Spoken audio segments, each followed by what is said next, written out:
RDTDaily.com presents a Tarabuster with comedian Tara Devlin. What's up, guys? Hi. How's it going? I haven't seen you in a while, so feels like, at least it feels that way. My name is Tara Devlin. Thanks for hanging out. This is unapologetic liberal talk on the right side of history, decency, dignity, democracy, and humanity. And we're in big ass trouble. I keep saying that. We're in big trouble, guys. I almost didn't do a show tonight. Let me just explain how this week has sucked for me. And I'm not in a good mood, I guess. I'm exhausted. I can't get into it. Maybe another day I'll talk to you all about it. I almost didn't do a show tonight, but I wanted to do it anyway, only because I haven't seen you in since Saturday, and I try to do as many shows as possible. This is why I ask to become a patron, so we can have a daily show at a set time. So patreon.com/Tara Devlin. I know it's annoying. It's annoying to me, and you just keep repeating it. You know how it is. So I'm not sure how long this show is going to be. We'll see what happens. I thought I would just start the show. I'll start talking. We'll see who shows up, and if not, we'll just hang it up tonight. I'll see you back here tomorrow for our regular schedule show. Okay, but in the meantime, we'll see what happens. I thought, there's so much going on. Hold on, I dropped something. Always something falling out of place. So, and then I thought, whatever, who cares what I think? Listen, we're in big trouble. I was just watching some corporate media, of course, but Timothy Snyder, I'm sure you've heard of him. He's an author. He's an expert in authoritarian studies. And authoritarian cultures, I suppose. So he knows a little bit about how democracies fall to autocracy, and he's sounding the alarm. And he's not alone. And it's time we start talking about it in the present tense, not as if it's going to happen, as if fascism is on the horizon. It's not. It's here. And the Republicans, we're not kidding, guys. They're going to destroy democracy. This is the purpose. That's the big lie. It's why they have a big lie. It's why they're not giving up on the big lie. Because they're following... See, the Republicans, and I've said it for years, that in every Republican chess beats the heart of fascism. Of course, take conservatism to its ultimate conclusion, and this is what you get. You get fascism. And all fascists, because in every conservative chess beats the heart of fascism, they behave in ways that they don't realize designates them as fascist. And that's what they're doing right now. They behave, like, for example, pledging allegiance to a flag that was at the coup, at their version of the beer hall putsch. And maybe we should start calling it that. January 6th, instead of the insurrection, just call it the beer hall putsch to bring to mind, to evoke the historical references. It's exactly what's facing us right now. The same goddamn trajectory. I'm sorry, getting distracted by ding ding. And so the same trajectory of that Nazi Germany followed. This is what concerns me. It's not even. If history rhymes, they say this certainly does. This is like a spitting image. It's not even a rhyme. It's a goddamn carbon copy of the rise of Nazism. They had their attempted violent coup, the Nazis, right? The beer hall putsch, and people died. Same thing. We had our January 6th. People died. You know, violent attempted overthrow of the government. It wasn't just a bunch of assholes, even though they were all assholes. I mean, that's the common denominator. Everybody all Republicans. Although, well, let's try it, right? Let's try the, this is how you can tell. Although all Republicans aren't assholes, all assholes are Republican, right? It works. Did I say it correctly? Yeah. And thank you. I see some people in the chat room. I see a couple of others lurking, not chatting, but lurking. I see you in there. I see you. Thank you, Ed, for showing up and hanging out and everything else that you do. And thank you, Robyn. Thank you, of course, for being here. And thank you for your super chat. Don't worry. See, you feel maybe a little bit lonely in that chat room? Don't worry. People will show up, but it's difficult when you don't have a fucking show at a set time. It sucks. I know. All right. And also, yeah, how can you everybody has to have a life. You can't just sit around and say, hey, are we going to have a show tonight? You know what I mean? It doesn't work like that. So bear with me and thank you for doing so.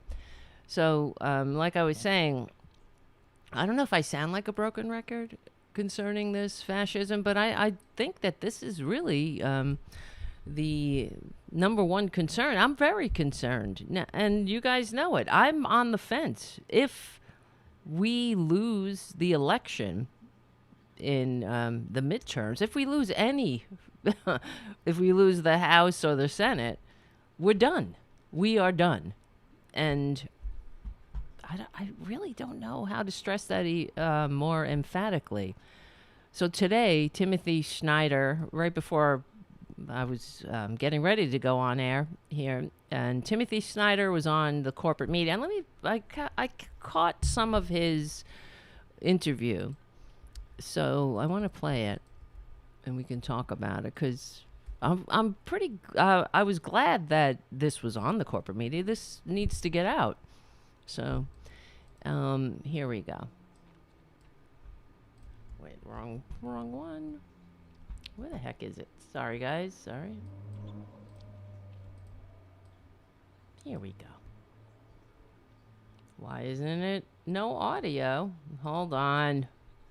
Always fucking. Why isn't there no audio? I guess I didn't do it correctly. Huh. Let me see. I could play it like this. Okay. I could do it like this. We'll do it this way. Oh, I wonder why. You know what? I think that's not. It's not. It's something with Ecamm. Oh, man. I hope I can play audio. Looks like there was an This is what happens with Ecamm. They update it.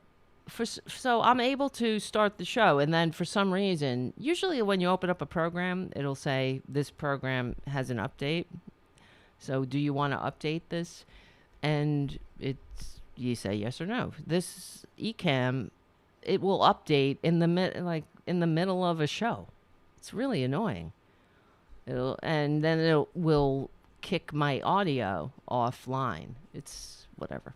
Okay. I'm just letting you know what the challenges. Okay. I lost everybody. I lost all 5 of you. That's great. Wonderful, wonderful. Okay, here we go. Let's play this. This is the program I use to capture the videos. But the people who are running the election are going to determine how the election turns out. What the Republicans are going for is precisely that thing, the administrative resource. Historically speaking, what we know... Hold on a second. I gotta ask. Can you hear that? On the chat? You guys hear that coming through? I hope I'll wait a minute. Yes, and Timothy Schneider's book is On Tyranny. Thank you, Robyn, in the chat. Yeah. Let me know if you were able to hear that when I played it. Otherwise, I don't know what else to do. What can I do? It sucks. That's why I hate. I mean, Ecamm is good for some things, but it has its challenges. Let's put it that way. So, did you guys hear that? I'm waiting for the response. It takes about 10. You can't hear him. Great. Like when I did this. Alongside voter suppression, which has a long history in our country. Great. All right. Well, I'll explain. Hold on. Yeah, Anthony. Nobody can hear it because Ecamm is fucking me over again. You know, it really is annoying. I spend all this time capturing videos and shit. And then Ecamm comes along and says, "No, bitch, you're not playing any videos on your show." And I can't update the fucking audio while we're on the air. So now... All right. Well, let me explain. What Timothy Schneider said in his interview, as far as I can remember, I'd love to let you hear it from his own mouth. But so Timothy Schneider is the author of On Tyranny, and he is an expert in authoritarian government. But he's explaining that the coup is already, it's happening right now. We're and the way the Republicans are going, how Timothy Schneider explained it, is that they're doing it. They tried the violent route, and we know because Steve Bannon clearly was involved in the planning of this, and so was Trump. This was a strategy. This was a coup. They tried to get the government of the United States they tried to delay the certification of the votes so it could be thrown back to the states. This was their plot.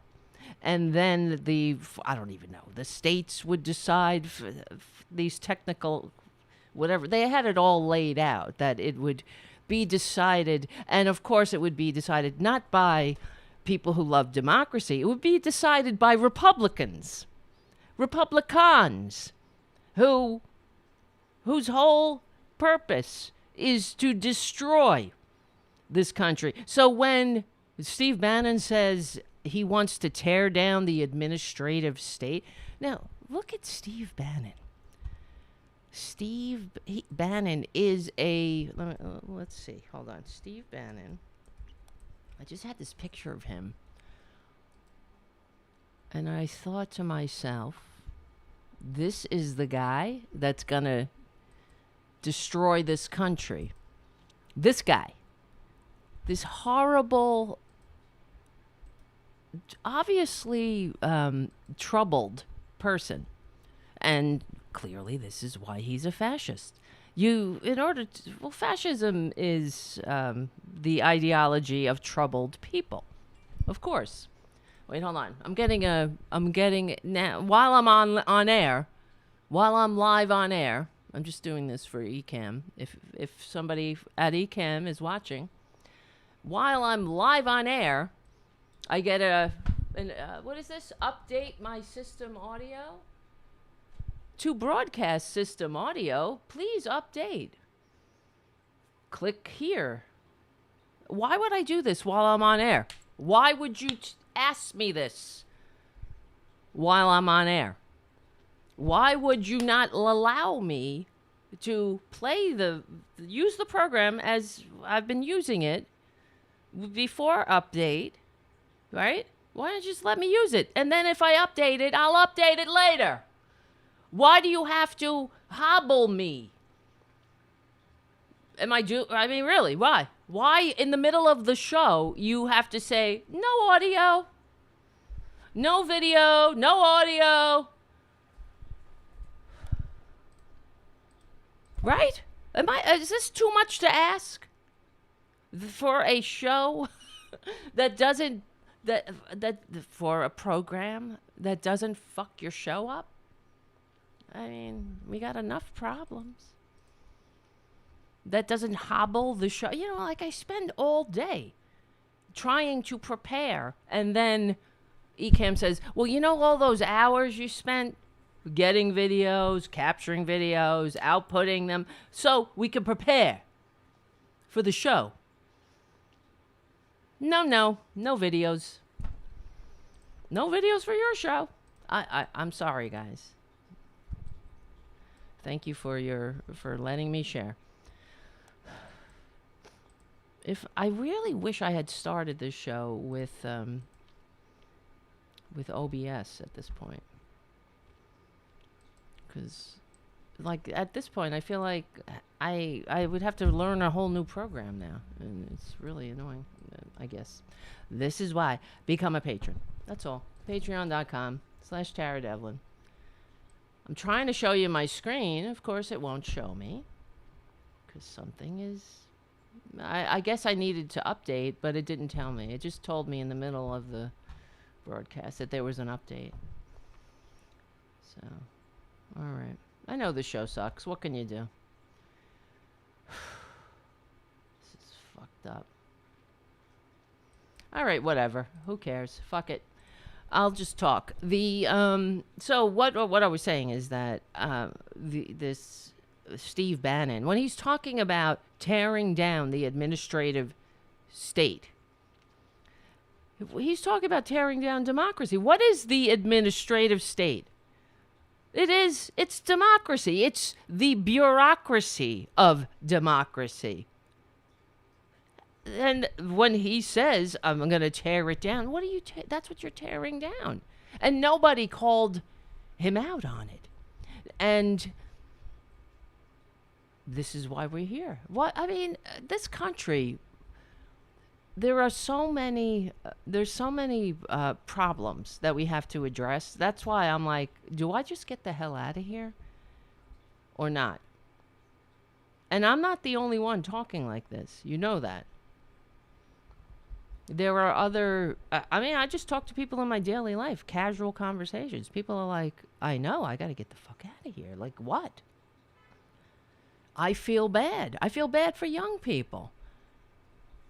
Now, we're on a precipice, but there are we have, not a precipice, we're at a crossroad. We're at a precipice at a crossroads on a cliff. I'm using all the metaphors, but yeah, we're definitely, when I listen to Tom Hartman, and he's more optimistic, but because he says, and it's true, through when you hit bottom, like right before the New Deal, we had the first Republican Great Depression, right? Before the Progressive Era was the first Gilded Age. So we're standing at we're at a turning point where we can either go one way or another. But my fear is that we're going to go, we will go that fascist way until it turns, it never ends well. And then there'll be a progressive era, of course. But how many people have to die in the meantime? How many people have to suffer? And how much longer, really, are we going to take it? So what Timothy Snyder was saying is that the Republicans are engaged in an administrative coup. So when Steve Bannon says tear down the administrative state, that's what he's talking about. See, democracy, this is why autocrats and assholes hate democracy. They, because it takes maturity. It takes compromise. It takes the attachment to ideals, to higher ideals. That it's not all about you. You're not the center of the universe. Hold on a second.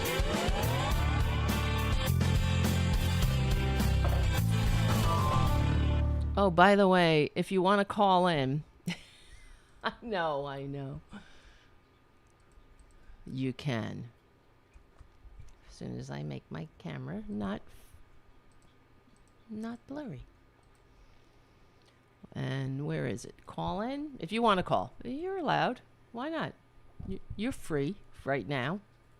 You're a free American.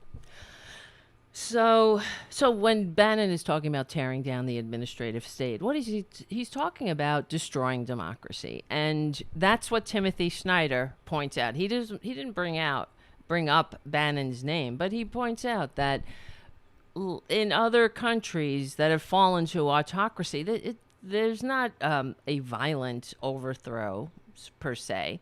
They do it through the administrative state. They corrupt the administrative bureaucracy, the bureaucracy of elections in particular, and that's it. That's all you got to do, and it's over. And we see all around the world, this is exactly what's going on. Look at Russia. You could vote against Putin in Russia. You certainly can. Will he receive the news of your vote, or that he was defeated? There's no way he could be defeated, because it doesn't matter who votes, who counts the votes. And the Republicans know that. They've been telling us that for decades now. Remember during the Bush versus Gore, or when was this? Was it, well, forget just Bush versus Gore in general. That's the end of the American experiment right there. But the Republicans. Wait, hold on a second. Shit. Whatever. But you know what I'm saying. I'm very discombobulated.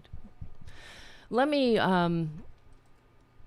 There's so many other things. I'm also incredibly angry right now. You may not be. Maybe you can tell that I have a giant knot in my stomach. It makes me infuriated to see these horrible people destroying a perfectly decent the possibilities of America. I think that's what is.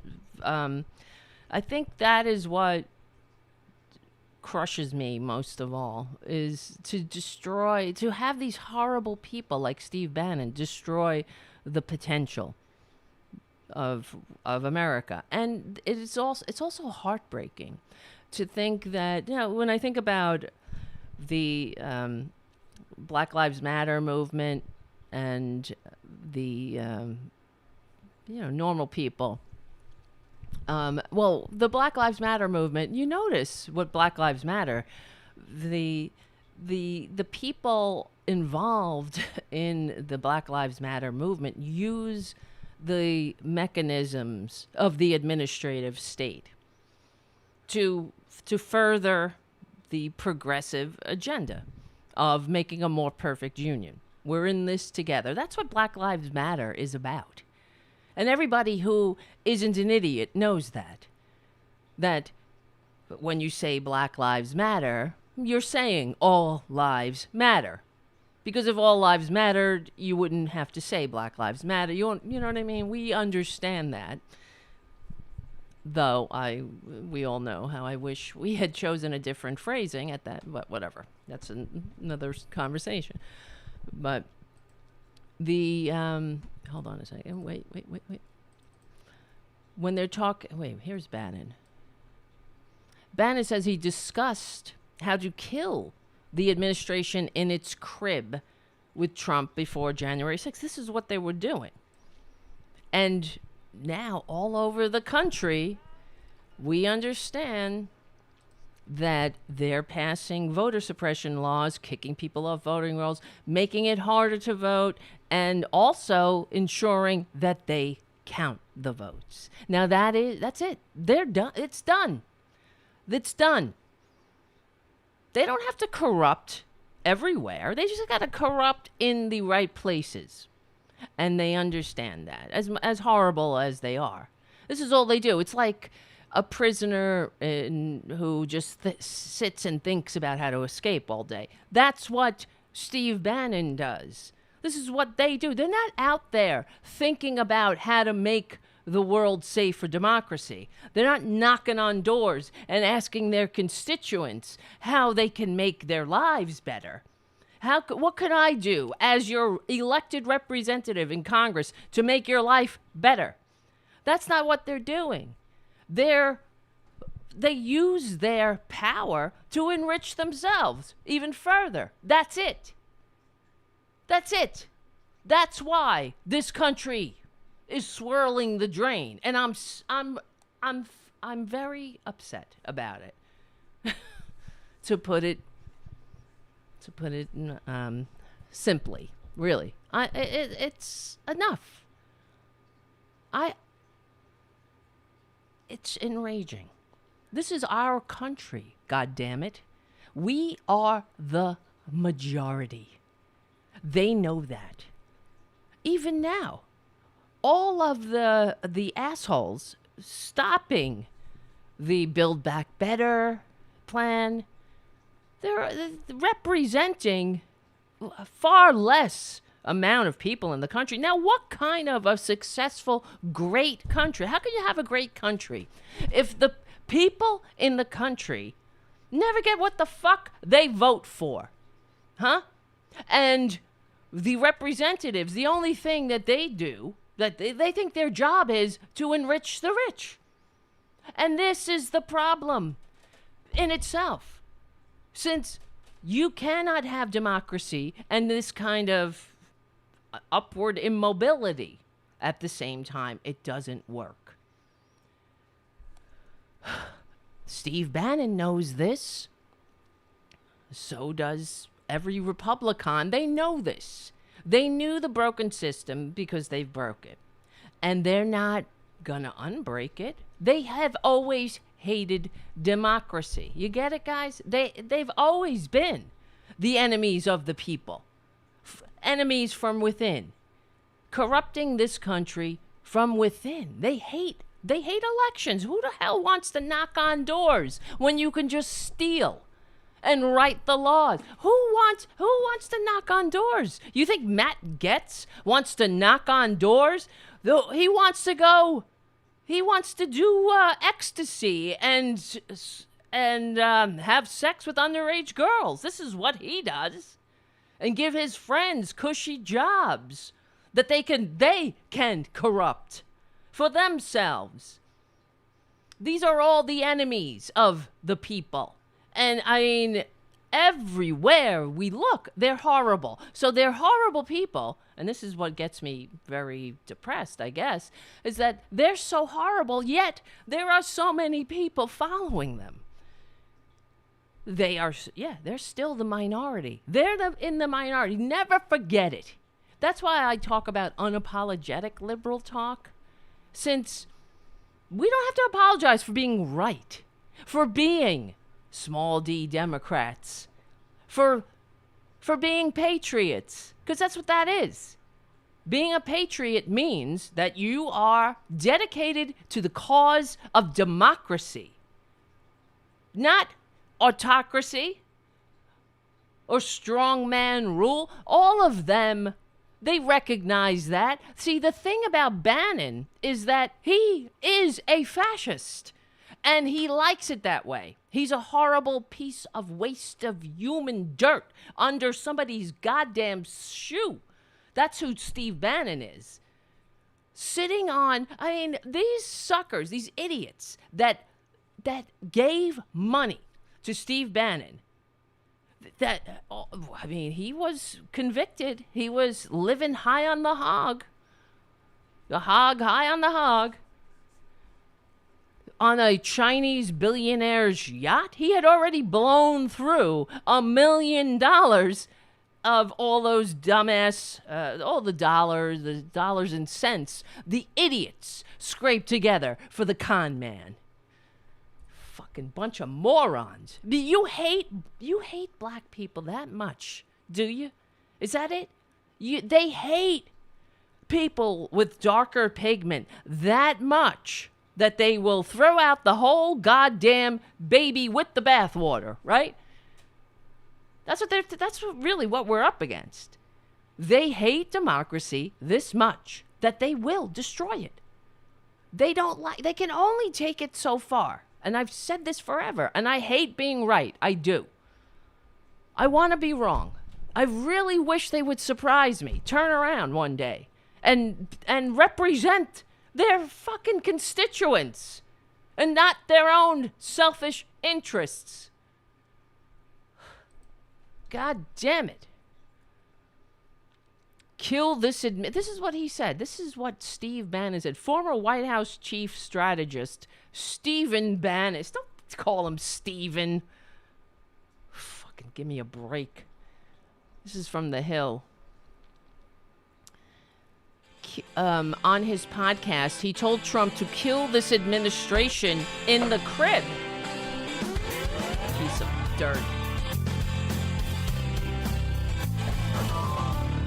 Now remember, guys, he's talking about kill this administration in the crib. That's how much he hates his fellow Americans and the country. He pretends that we were so unfortunate to have this disgusting cretin born. I mean, why couldn't he even been born in Canada? Why had to be born here? Haven't we suffered enough, for God's sakes? But this is the truth. The fact is, if we don't have a racial reckoning in this country, we're done. They know that. Republicans know that. That's why they will never, ever, ever, ever do anything to heal our racist-ass divisions in this country. So, yeah, and that's what I say fuck off and go secede, but I'm in the minority on that. At this point, I don't know why. Why am I in the minority on that? Because I do think that at this point, why not break up? They don't want to live here. They don't like democracy. They just like stars and eagles. So they can go live in a shithole authoritarian hellscape with some t-shirts with eagles on it. And they can call themselves free. Because they could say the N-word, or because nobody with darker pigment would be anywhere near them. So of course they wouldn't be near them. Kill the administration in its crib. Now, the administration that won, that received over 7 million more votes than the other scum. And how? How did he even receive one vote? That's why it makes me, that's why I guess despondent, I guess. Since I think, how could anybody vote for them? How could there be one vote, much less a million? Let me see. How many people voted for Trump? Let me look this up. How many votes for Trump? Let's see, 2020. By the numbers. La. Let me see. Biden won 81,283,098 votes. He is the first U.S. presidential candidate to have won more than 80 million votes. Trump won 74 million, which is a pretty large gap. He won. So Biden won 51.3% of the vote, and asshole won 46.8%.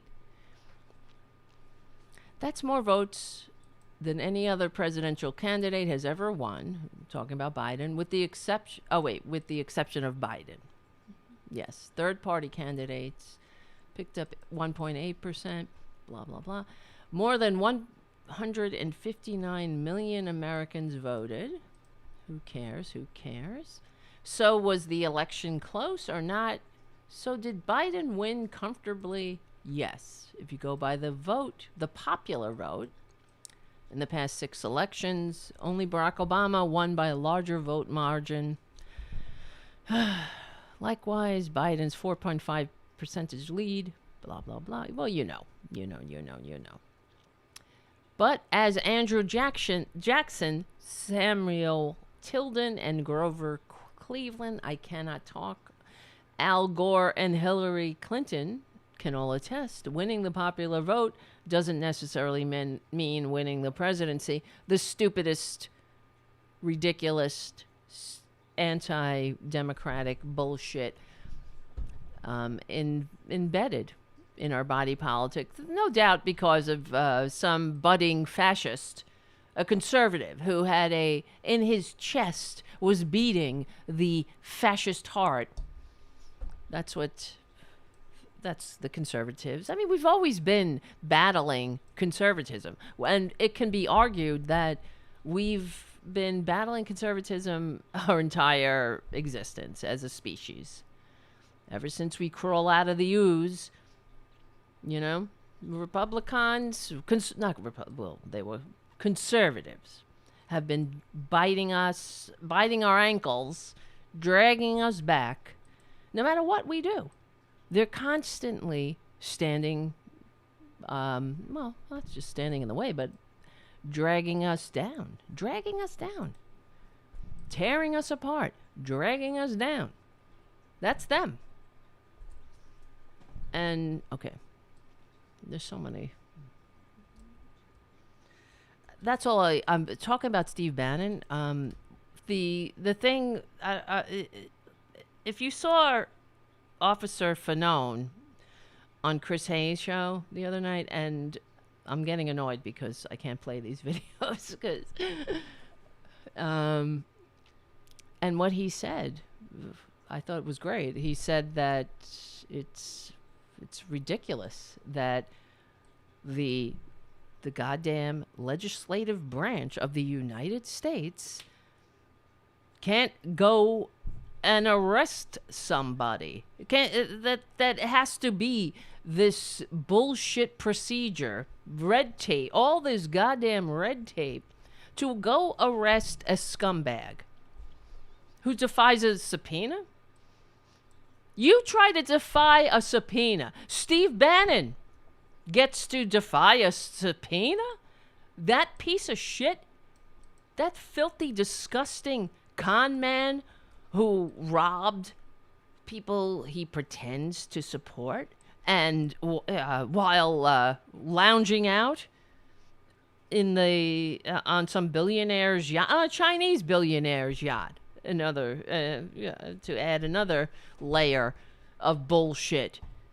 Because you know how Republicans are always like, China Joe. That's how we know they're up to their eyebrows in corruption in China, because they're projecting onto Joe Biden, China Joe. So it's a distraction, deflection. Don't look over here, look over there. They are so up to their asses in corruption and more in China. They don't give a shit. Do you think these people care about borders? They only care about borders to get their morons whipped into a frenzy. That's it. They don't care. The only line of delineation they see is green, is the dollar. Maybe it's gold sometimes, but it's very shiny, and it gets them laid. So they like it a lot, because that's all that matters. They matter. That's it. You don't matter. That's why they don't like Black Lives Matter, because no lives matter to them. All that matters is themselves. Please. And I'm just mad. I'm looking at the videos I'm supposed to be playing right now, and it's annoying.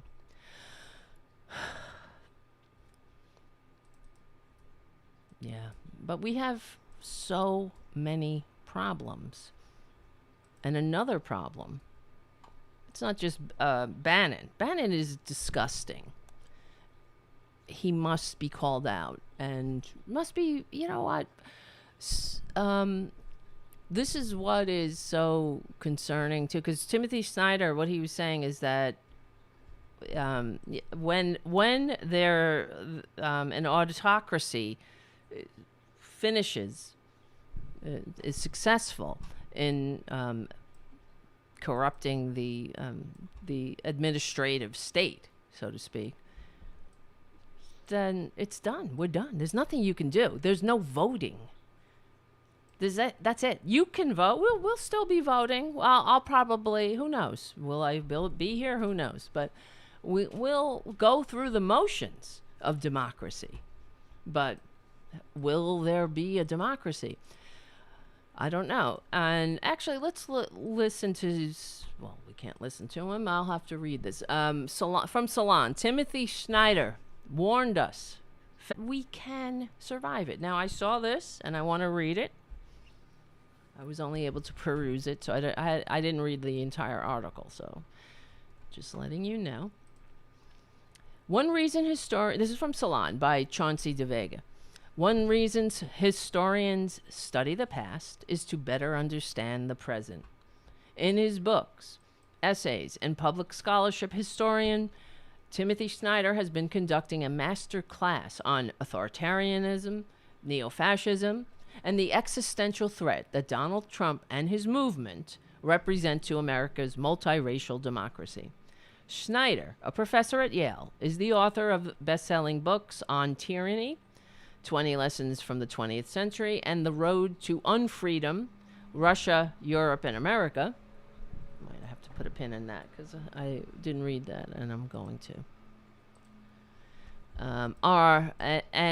Our Malady, Lessons in Liberty from a Hospital Diary. Hold on a second. This is Tara Devlin. Thanks for hanging out, guys. I don't know what I'd do without you. I really don't. All right, back to this article we're reading from Salon by Chauncey DeVega called Timothy Snyder warned us fascism was coming, and now he says we can survive it. And that's why I caught the headline. I was like, I got to read this, but I wasn't able to finish. So let's finish together. Let's see. Is there hope? Let's find out together. And his new book, On Tyranny, Graphic Edition, is an adaptation of his bestseller. Okay. In a series of conversations at Salon, Snyder has repeatedly warned and predicted how Donald Trump's regime, the Republican Party, and the ascendant neo-fascist movement would threaten the foundations and future of American democracy. In May of 2017, he speculated on how quickly American democracy could crumble in the face of this assault. He said, "Nobody can be sure how long this particular regime change with Trump will take, but there is a clock, and the clock is really ticking. It's 3 years on the outside, but more like something like a year. In January 2018, we will probably have a pretty good idea which way this thing is going. It's going to depend more on us than on them. In the meantime, once you get past a certain threshold, it starts to depend more on them than us. And then things are much, much worse. It makes me sad to think how Americans would behave at that point." Me too. Several months later, Snyder said this about the precarious state of the rule of law under Trump. He said, "I think the most predictable thing, because it does not have to do with legislation, was the moral effect that his presence would have." Absolutely. Moral effect. The moral standing of this country. The Republicans have destroyed it. What do you say? I remember Clinton during Monica Lewinsky and the Republicans all over, even just the morons, the average Joe assholes on the average Joe dumbass talk shows going, "What am I going to tell my children? Now they don't even know. Now I'm going to have to tell them about a BJ. Now I'm going to have to tell them about the blue dress." Like, who cares? I mean, what about the children now, you pricks? You know what they say? "Oh, well, God works in mysterious ways." Funny how everything they do is from God, right? And everything we do, everything the normal people do, is somehow of the devil or crazy or beyond freedom. It's tyranny.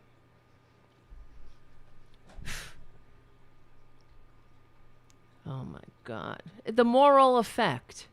And actually, we've discussed this before. You know, it's been reported by parents and teachers that children are acting up in ways that are to be discouraged. And what happens? They say, "Oh well, the president does it. The president says it. What are you going to do?" Well, the president makes fun of disabled people. Why not me?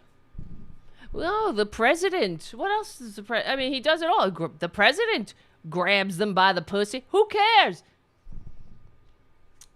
I know something happened. I just know it didn't. It wasn't him. Something must have happened to her. She just doesn't know. She's a girl. What do you know? But that's, hey, if it's good for Twitler, it's the president. If it's good for Steve Bannon, next time you get a subpoena or anything, any interaction with the law, just say, nah, fuck it. Because I want all the benefits of civilization, but none of the responsibilities. That's what it boils down to. Republicans want all the benefits, but none of the responsibilities. That's why they're like children. I mean, look at Steve Bannon. Does he even know how to take a bath? Maybe that's why his mommy hasn't told him to take a bath. So he doesn't know to do it. Jesus Christ. It's 3 years on the outside, more likelihood something like a year in January 2018. Wait, where am I? Once you get past a certain threshold, blah, blah, blah, blah. It starts to depend on more on them than us, and then things are much worse. Okay. I think the most predictable thing, this is what he says about the rule of law under Trump. I think the most predictable thing, because it does not have to do with legislation, was the moral effect his presence would have. This works in 3 ways. It works by what Trump does and says. For example, the outrageous things he says about the press and his obsession with violence. It also works by the things he doesn't say and the things he doesn't condemn. On the one hand, and on the other hand, is a way to destroy values and virtues. Because if the leader of the country does not have a firm opinion about good and evil, then it becomes very hard for others to have those firm opinions. Makes sense. People who have opinions which are in fact absolutely evil are supported by this kind of relativism. With the attempted terrorist attacks, defacing Holocaust memorials, I mean, I can't even believe this that I'm reading this. Defacing Holocaust memorials. This is where we live. We got assholes in this country, and they are fucking out. They are shameless. They are letting their freak flags fly. And they suck. And there are 2 truths in this country. That's why I'm pessimistic about the future, whether we're going to survive. I believe that secession or breaking this country up is the way we will survive. We have to. It's like what happens when you have a I don't know, you get in an accident, you're I don't know, if thine offend you, pluck it out, right? If it's not working, let's let's break it up, divvy it up. Oh, well, you want a nuclear weapon? Is that it? Because God knows you won't be doing anything for your people. Well, so we'll be living, we'll be having a country that works for more than just the 1%, and they can have Gilead. I don't care. I just don't want them to continuously destroy our lives. You know, the country that I put on a uniform for, that so many others did gave their last measure of devotion to create, to sustain, to entrust to us. And these pricks, they just don't like it. And the likes of Steve Bannon, what do you think? You know, you get the giants of history, George Washington, Thomas Jefferson, Ben Franklin, and then you get Steve Bannon? Steve Bannon, a prick, a smelly person. I mean, somebody who doesn't know how to bathe. That's basics. Usually when people are disheveled, they smell, they're out of control. I mean, you get them help. You don't turn to them to shape a country. We already shaped that country, asshole. We're trying to make a more perfect union. And we know if this were Germany in the 30s, where, my God help us. Wait, I'm just trying to find the article. I lost everybody. Where are you? Where's my people? My people. Oh my God, there are more people. People, I see you people. So we got people. It's not always, you're not all alone. Ed was the first in the room. And thank you, let me say, first of all, hello. Thank you, Robyn. Thank you, Ed. Thank you, Jim. Jim, for your super chat, of course. Thank you, JD. JD says hi. Hi, JD. You lucky bastard. Because JD super chats in pounds, which means he's living in a civilized country. Can England take us back, maybe? Can we come back? Hold on. Bing bum bum bing bum bum bum bum bum.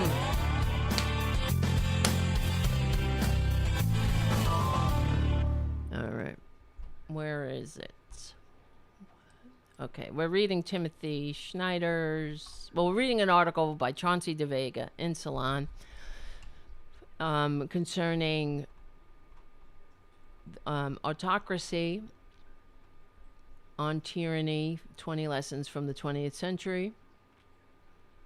Timothy Schneider's book, one of his books, on the decline and fall of free societies to fascism. So this is Timothy's. I was reading.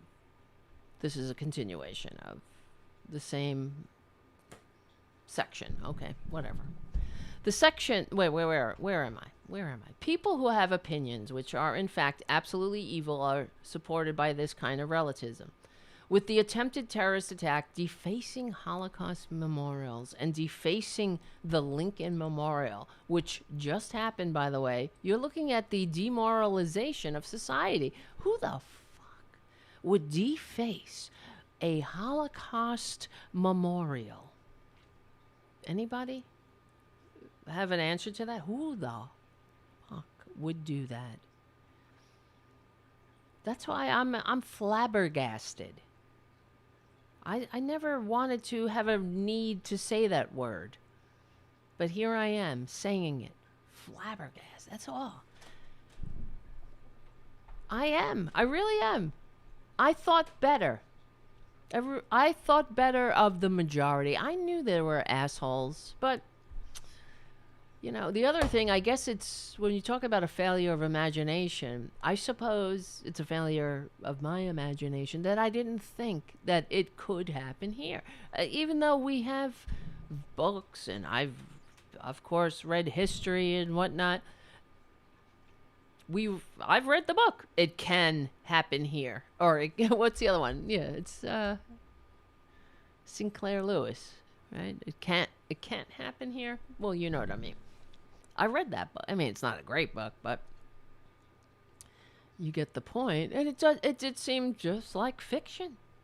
I felt safe. And if it did happen, if we fell to autocracy, it wouldn't be in my lifetime. I didn't think we would get here this quickly. But couple the complete moral, the moral bankruptcy of the Republican Party with their selfishness and self-serving agenda, and then you throw in the con man. I guess it's just full tilt boogie down to race to the bottom. People have opinions which are in fact absolutely evil, are supported by this kind of relativism. Wow. You are looking at the demoralization of society. Exactly. That's what's going on. Everybody's like, we're so divided. We're so divided. And partly, guys, this is what we're doing here. Not dividing, but reclaiming the argument. Of course we're divided. Because you have divided us. We're divided along... we're not Americans. I got mine, sucks to be you. The United States of sucks to be you, as Haiku said. I like that. I think we're gonna trademark that. It's true. It's the United States of sucks to be you. We're divided because they continue to divide us, and this is why what we're doing here is important, because maybe this will get to the ears of somebody in corporate media. We have people with larger platforms and they can run with it. I'm fine with that. Just, fix it. Fix this country. I'm just tired of the needless suffering and death and the greed. I'm tired of looking at Jeff Bezos's Cheshire cat eating grin. Yeah, he doesn't have a Cheshire cat grin. He's a Cheshire cat eating grin. The second big trend is that we are hanging by our teeth to the rule of law. That was my judgment at the beginning of his presidency, and it is still my judgment now. The rule of law is what gives us a chance to rebuild the system after everything is done. True. Obviously, this is Timothy Snyder still. Obviously, he says, we are in a slow motion Reichstag fire. Can you believe that? This guy who is an expert, a scholar on authoritarian societies. Let it sink in. I mean, it gives me chills. We are in a slow motion Reichstag fire. That is what is happening. This is his words. Donald Trump is not as skilled as Hitler. He doesn't work as hard as Hitler. Of course, he doesn't work at all. He doesn't have the same level of confidence as Hitler. Oh, of course he doesn't, because he's a con man and he knows it. And that's why the funniest thing, I guess maybe we should talk about that. Trump's failed social media. Well, we can talk about that. If Trump is not successful... Oh, wait. Let me go back a little. He doesn't have the same level of confidence as Hitler, but he is clearly looking for that Reichstag fire emergency. Trump tried to make Black Lives Matter into that emergency, like with his anti-fascists and thugs and the law and order and so. Donald Trump keeps trying to make that Reichstag fire work. If Trump is not successful, then that is to the credit of the people who are resisting. Donald Trump is not involved in a political campaign. It is an emergency politics in which excuse me, let me start this again.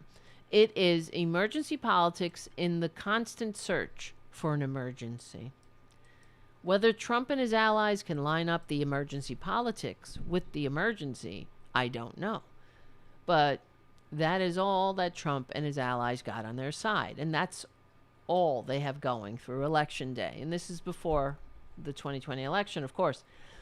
And he continues, unfortunately, the Democratic Party, the so-called resistance, and other pro-democracy forces, for the most part, this is not Snyder, excuse me, this is the article, for the most part, did not listen to Schneider and other experts' warnings. Matters are even more dire now than they were on January 6th.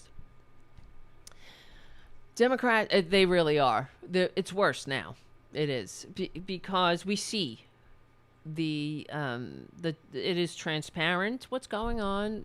We see the complete moral bankruptcy of the Republican Party. We see that they are not a pro-democracy party anymore, if they ever were. I doubt it. They were loosely. I'm sure there were some in there, but Republicans hate democracy. That's conservatism. They want daddy. That's conservatism.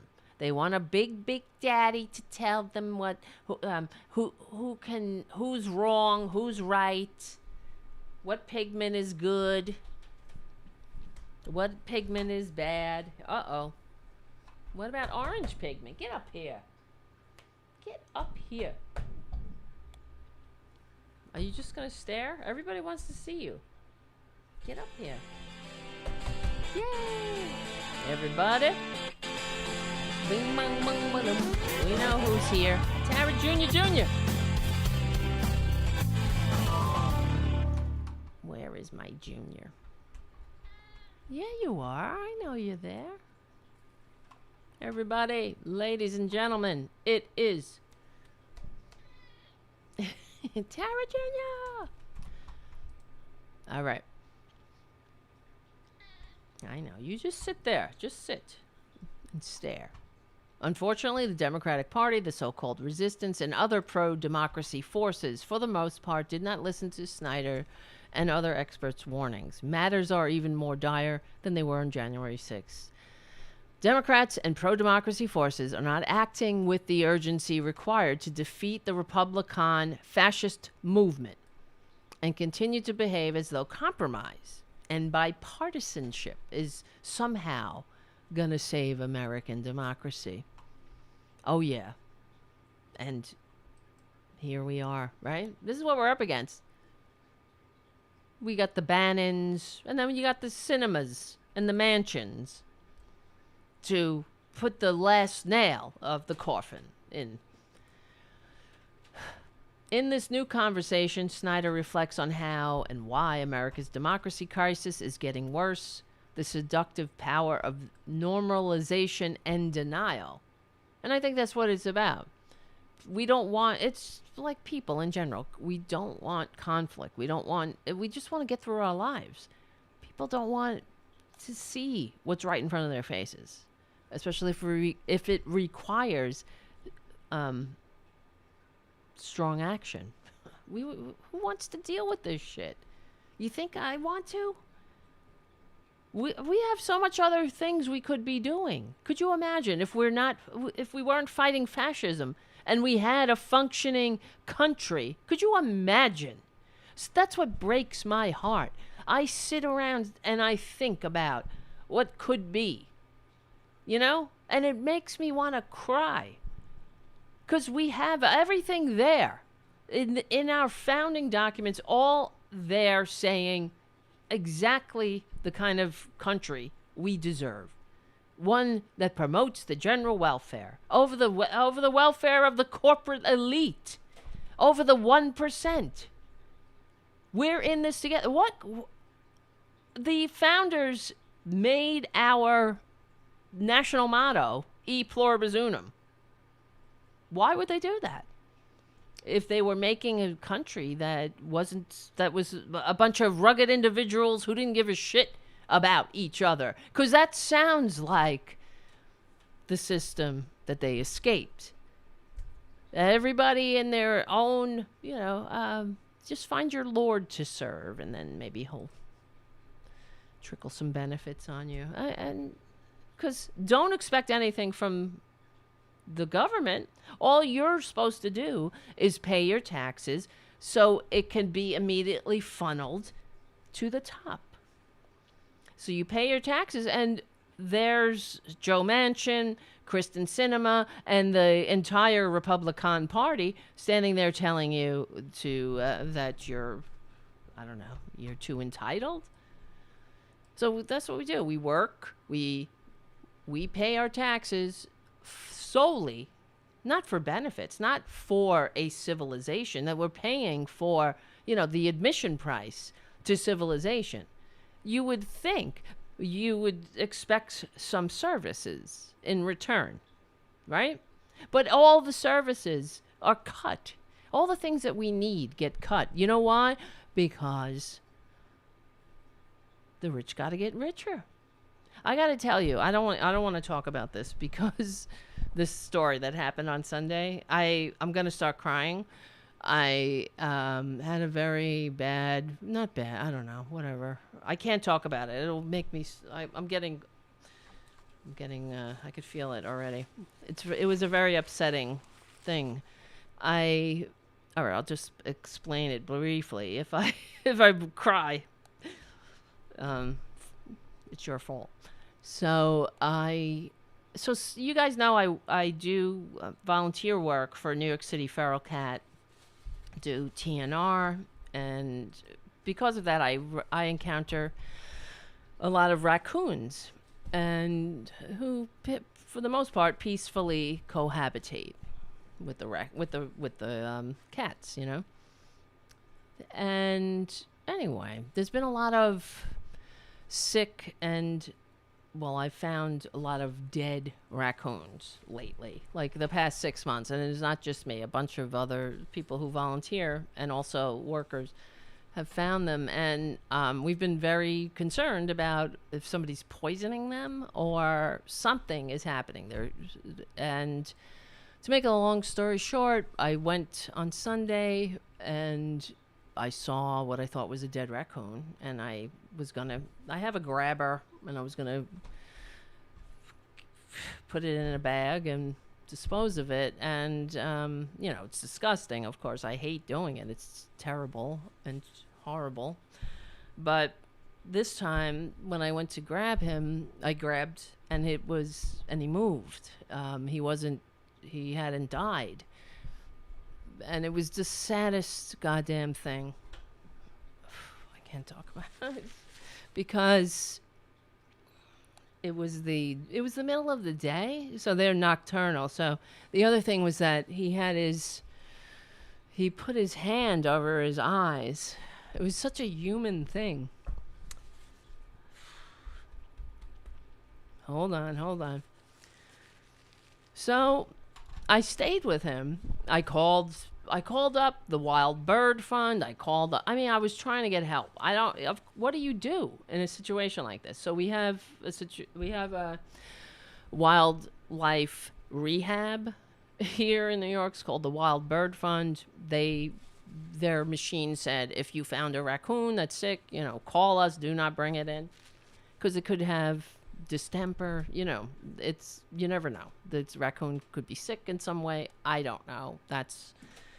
I feel very guilty. I feel like I wish I could have done more, but they never called back. That's the bottom line. The ACC came.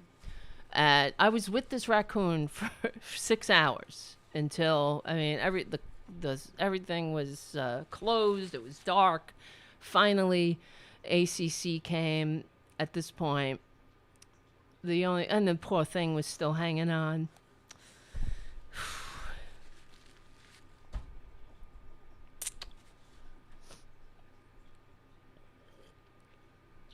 But anyway, the poor thing, right?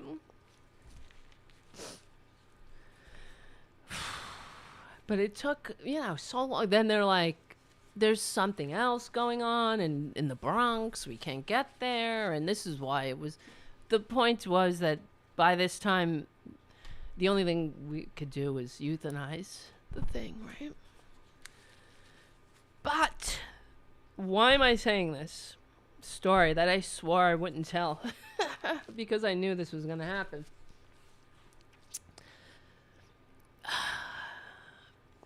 Because in a perfect world, in a world where, things don't suck, in a world that's functioning, we would have funding for services that people actually need and use. Like there wouldn't be one ACC van in all of New York City. Do you know what I mean? Animal care and control. There wouldn't be. We would have money to do things. We would pay our dues. You pay your dues, and then you get your services in return. And if you encounter wounded or injured birds, wildlife, whatever, there are services. I mean, that's what civilization is.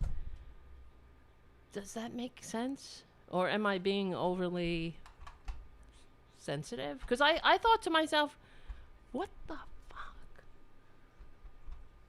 Doesn't anybody give a shit?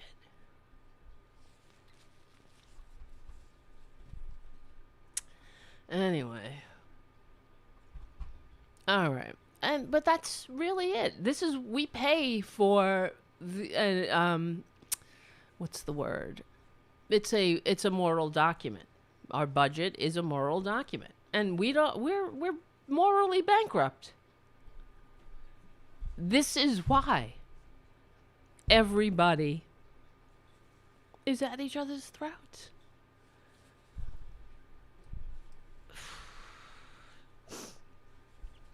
God damn it. I wish I had a video to play. All right. Whatever. Let's get back to...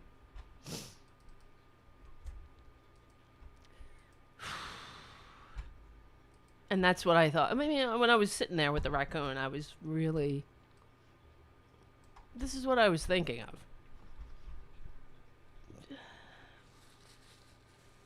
And the thing is like, I've been upset since Sunday about the raccoon, but it's not really the raccoon, It's like the world.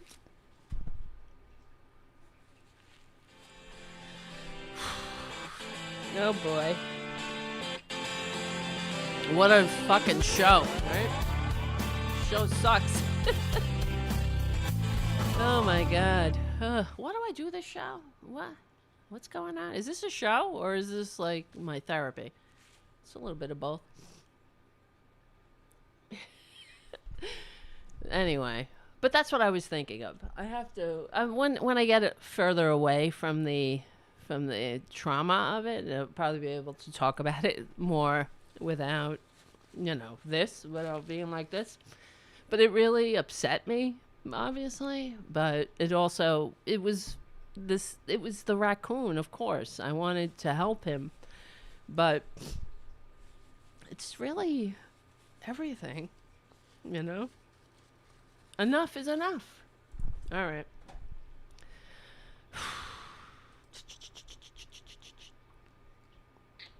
So Snyder offers his advice on how to resist the rising tide of fascism.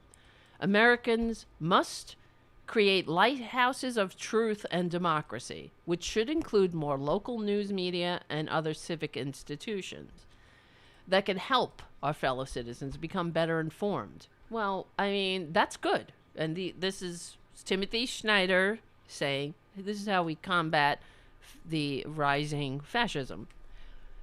Create lighthouses of truth and democracy. That's, hello, right here. We're doing it here, of course.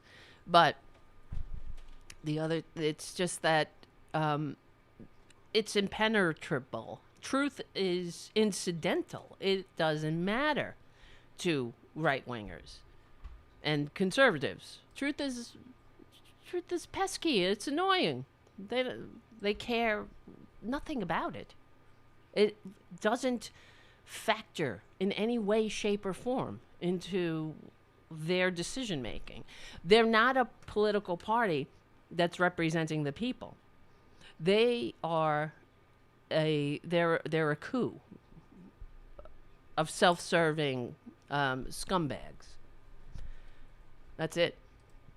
Schneider offers advice. Okay, Americans must create lighthouses of democracy, lighthouses of truth.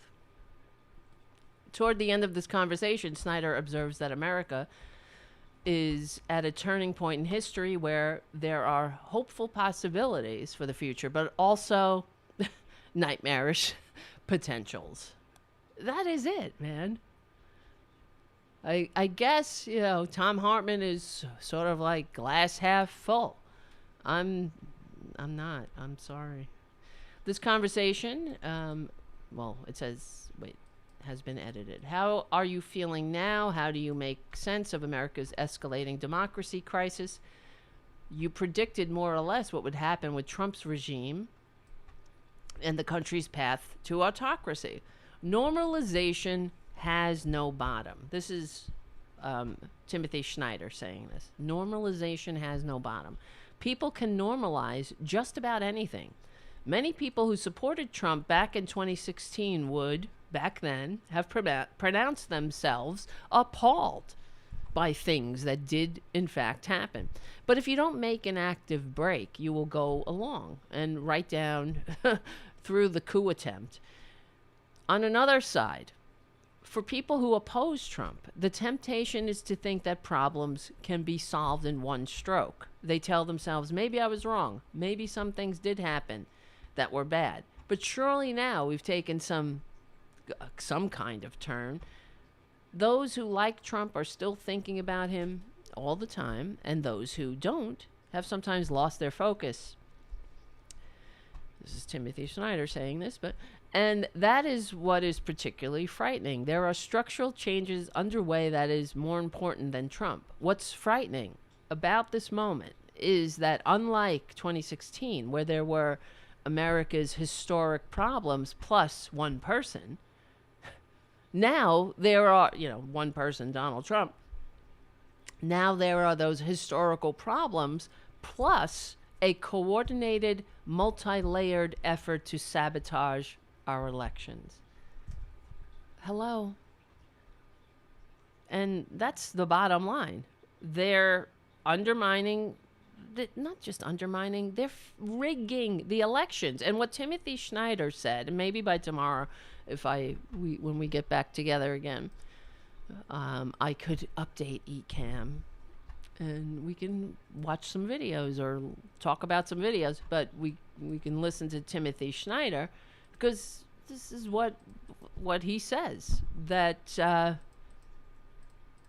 he's not kidding around. We're in a incredibly dangerous moment, and I think it's and he kept pointing it out to what's his name, Ari. What's that name? The Beat with Ari Berman. But he kept pointing it out to Ari Berman to not talk in past tense, or talk in not past tense, future tense, as if it could happen. He said it's happening. So but we do that, right? I notice I do that too. If this or the way we phrase what we're dealing with now is as if it's something that might happen if we're not careful, but it's happening. And you know what's going to happen? This is what I fear. Everybody's going to be motivated. Most normal people understand. We hate Trump. Trump is a scumbag. He's gross. Who wants to deal with him? Only the mentally ill and the morally bankrupt. But wait a minute. Who wants to deal with this constantly? Not me. Wait a minute. Wait, he's talking about passport. I would tell here. I received many emails from people asking me about leaving the country because of Trump and everything that's happening. They are concerned about what to do, and it might be too late to make that decision. What would you tell them? I would tell them to have a valid passport and a plan. Can you believe this shit? The guy who is a autocracy expert is telling American citizens to have a passport and a plan. Okay? If you have a plan, then you can think sensibly about the moment. Beyond that answer, I would have to know them personally. Where are we in the story of America's democracy crisis? Are we in the beginning of the story, the middle, or something else? Finally, can this all be turned off? Or is the road ahead a function of path dependency? History tells us, this is Timothy Schneider answering, history tells us that there are always more roads, for good or for ill, than we can see at any given moment. We are close to a kind of managed democracy brought either by legal changes at the state level, a dramatic repeated coup attempt in 2025, or likely a mixture of both. See?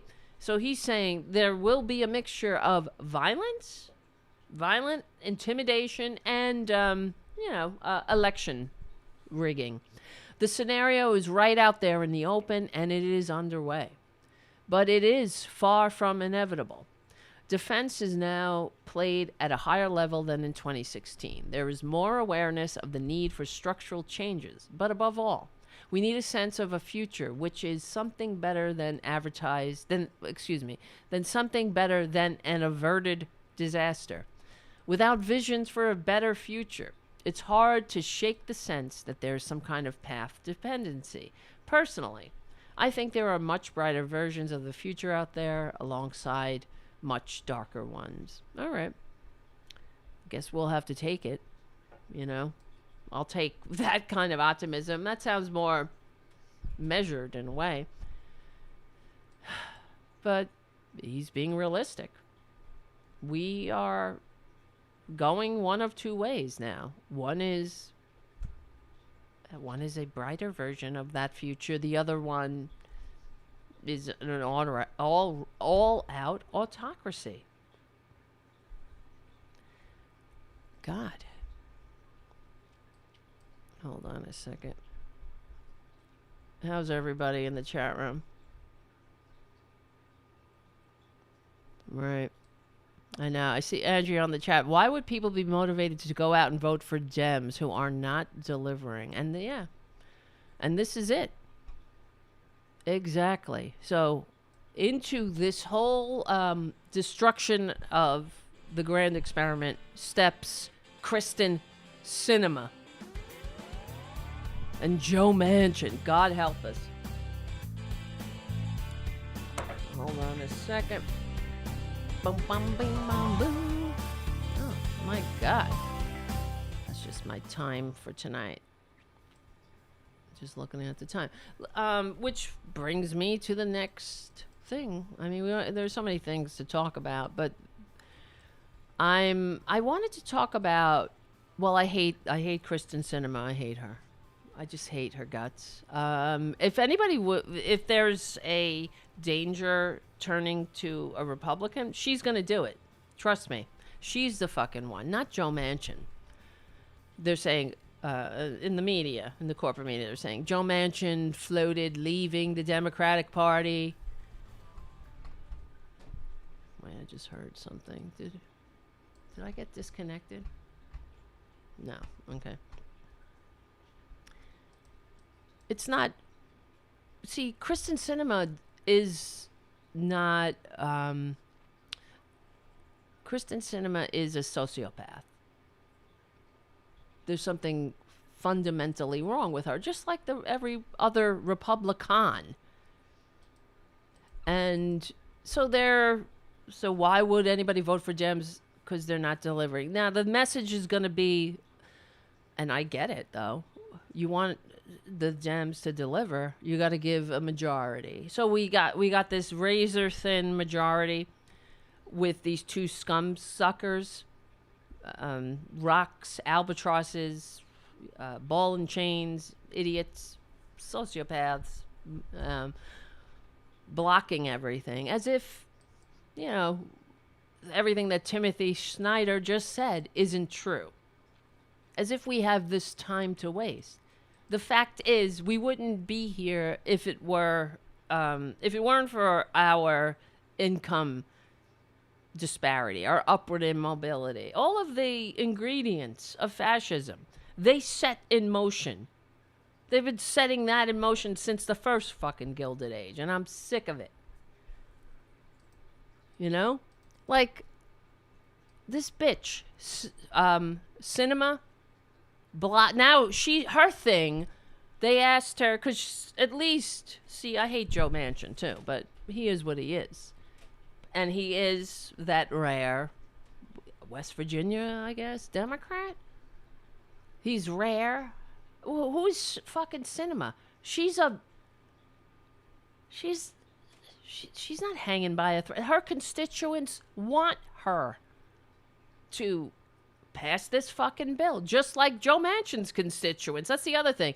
That on corporate media, they keep saying, well, Joe Manchin has his constituents to think of, and they're just not there. You know, this is a red state.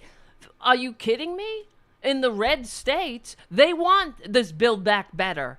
They need it, especially West Virginia. Because the Republicans and people like Joe Manchin have left West Virginia in a real shithole. So, come on. Cinema. So they asked Manchin, and you can almost understand, even though I hate him too, and I get it. You know, he's got these coal fuckers. They want to die of black lung. Okay, go suck on a fucking piece of coal. What do you want from me? We want to live on a habitable, and we don't want our planet to be an oil-soaked filth pit. Maybe you'll like that. Maybe that's the way you live. I don't know, but we don't like that. So, okay, you want your constituents to die of black lung disease. We get it. You want them to die either way. Well, you'll take it. If it's black lung, you'll take it.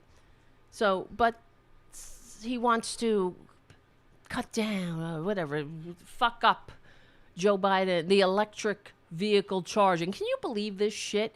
We have 320 million people in this shithole country, and we got one bitch, and basic bitch at that, Joe Manchin, standing in the way. So we're gonna live in a planet on fire. We will spend so much more money fixing and cleaning up the messes from climate change and all the catastrophic weather disasters that we increasingly have to deal with.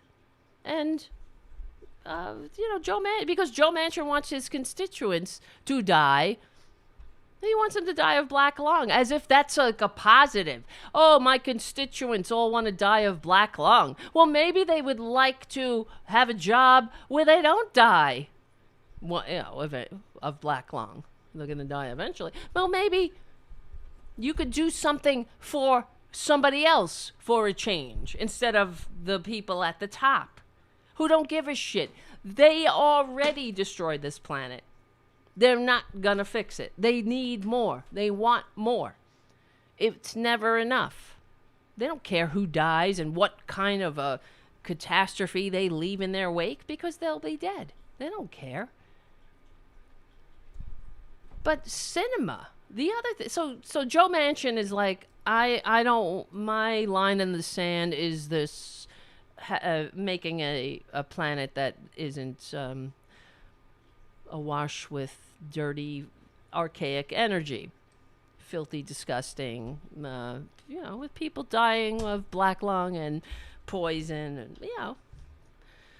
the ocean be. I mean, everywhere you look, it's the filth of the fossil fuel industry, and it's, you know, we've had enough. Most of us have. We wouldn't even be in this boat if not for greed.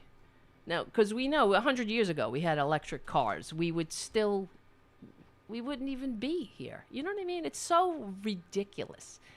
We're here because rich people corrupted government, and government wrote laws to that grease the wheels, literally and figuratively, of the big oil industry.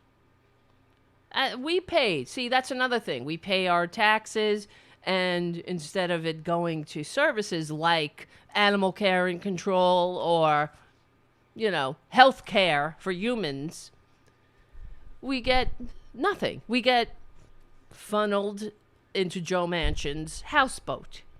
That's it. We pay the dues, and they don't pay. You see, this is what makes me sick, and what makes us all sick. It's like going into anywhere, you know, you pay your cover charge, and then you get these billionaire pricks walking in. Hey, it's on them. Because they don't pay their fair share. They don't even pay the price of admission. God damn them. But cinema, her thing. So Joe Manchin's thing is he doesn't like living on a clean planet, or a habitable planet. Is that a word? Habitable? Yeah. And cinemas is that because they kept asking her, what do you want, bitch? You basic ass bitch. We see your antics. We see your stupid pink hair. We see your stupid bisexual. You say you're a bisexual? Who cares, honey? I don't care. Nobody cares. You're bisexual. Are you a top or a who cares, bitch? You're not interesting. You're as interesting as Donald Trump Jr. and as talented. And her thing now is she had to come up with something, I guess. She said, yeah. You know what I don't like? No taxes. That's it. She finally gave her red line. Her. You know, her red line is no raising taxes on the rich who don't pay any fucking taxes. So that bitch, how dare she? Really? Her constituents, are they happy with her? Apparently not. But you wait and see, guys. This bitch, she will be a turncoat. Now, I wondered about that, though. Can you, I guess, if you're hired as a Democrat, you could just declare yourself something else. She's going to do that. I just have a feeling that she will, once we get down to the wire. I mean, could you imagine dealing with her? Like Joe Biden, who's been in government for fucking 50 years, he has to call up Kristen bitch, basic bitch cinema and say, come on over, bitch, so we can have maybe fucking old people go to the dentist. I hate her. I'm sorry, I keep cursing. Because of her, we're not going to be, we're not going to have community college for everybody. See, this is what they're doing. So they got to cut everything. Now, why would you say my thing is no raising taxes? In a country that is the least upwardly mobile, where the rich pay no fucking taxes, where everybody, the majority, and I'm sure her constituents, want the rich to pay their fucking taxes. Why is she standing on this hill to die on? No taxes for the rich? Why? Because she's a selfish sociopath. That's why. She's seen the mountaintop, honey. She's been to the mountain, and she wants to get there. Oh, that mountain, she ain't taking anybody with her.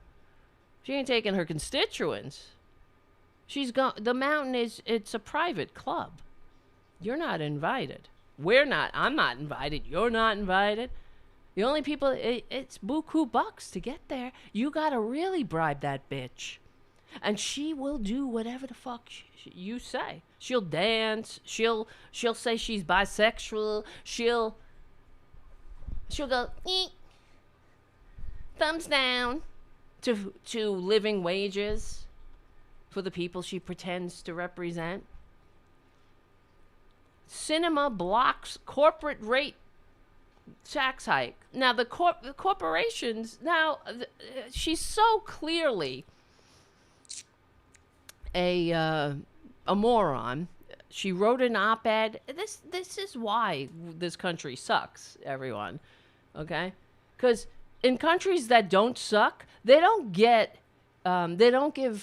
newspaper pages away, or they don't print op-eds from morons. You know what I mean? Like Senator Sinema, who wrote an op-ed about her love of the fucking filibuster, which was so historically inaccurate to be alarming. It's not even funny. It's alarming, since she's, thumbs downing on our future. Thumbs down. Who does that? Who does that? You're thumbs downing a living fucking way. She thumbs downed a raise in the minimum wage from $7.25 an hour. So that was thumbs down. Too much. Wow. And she's such a victim. Oh, I know. I love the way the right-wingers are all coming to her defense. They're all, remember a couple weeks ago, some activists followed her into a restroom. And she was all, they assaulted me in the restroom. It was a public restroom, and they didn't do anything to the dumb bitch. But of course, she acted like she's so fragile. Teaching two classes. When are you doing your job, bitch? Of thumbs downing everything. That's good. 2 class? That's like a full-time job. So she's got a full-time university gig, and then she gets to thumbs down on our future? And, oh my God. So this is Julia Conley from Common Dreams, writes, it seems, she writes, as unhinged cinema blocks corporate tax rate, demand grows for billionaires' tax.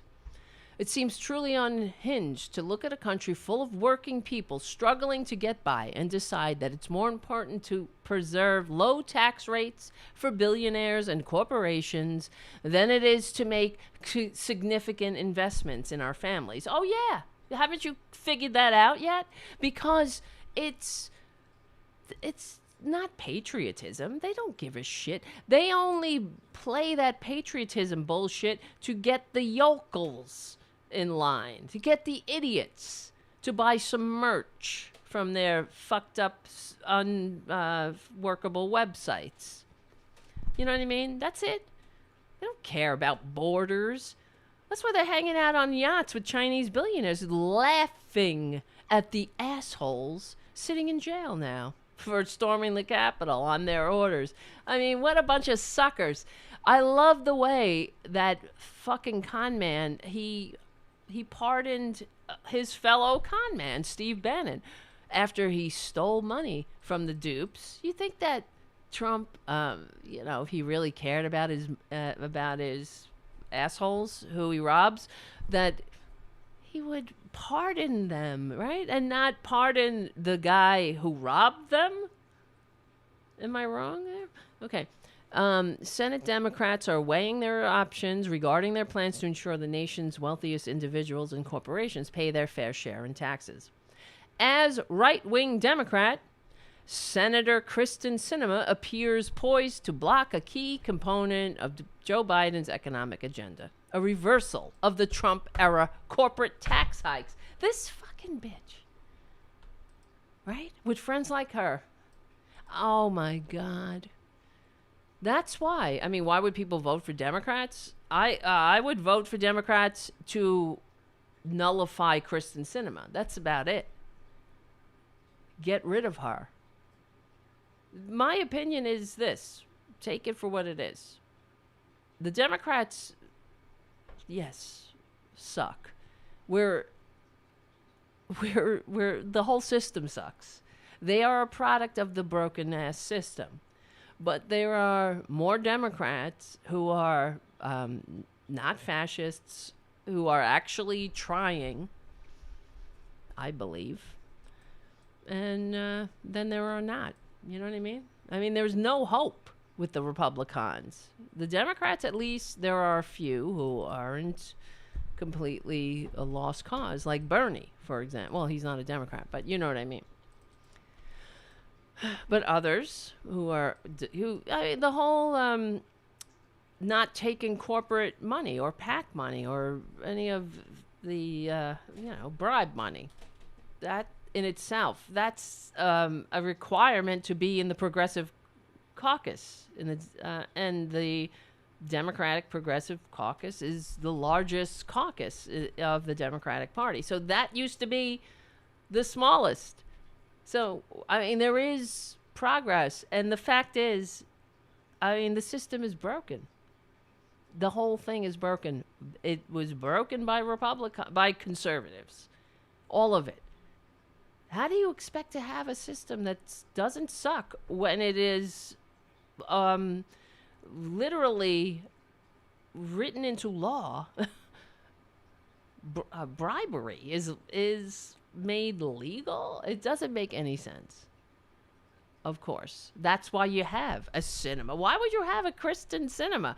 Who in their right mind would vote for a Kristen Sinema? Look at her. She's a joke.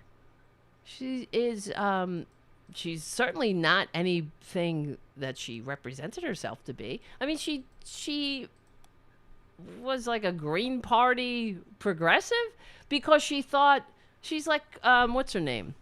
Candace Owens. Same thing. She started out as a liberal, and then she saw that the money was in conservatism. And this is what Kristen Sinema is. She's seen, the mountaintop, baby. She's like Chuck Todd, hanging out, drinking wine and smoking those fancy Cuban cigars with their, with the hobnobbing with the bigwigs. That's what Sinema likes. She likes that.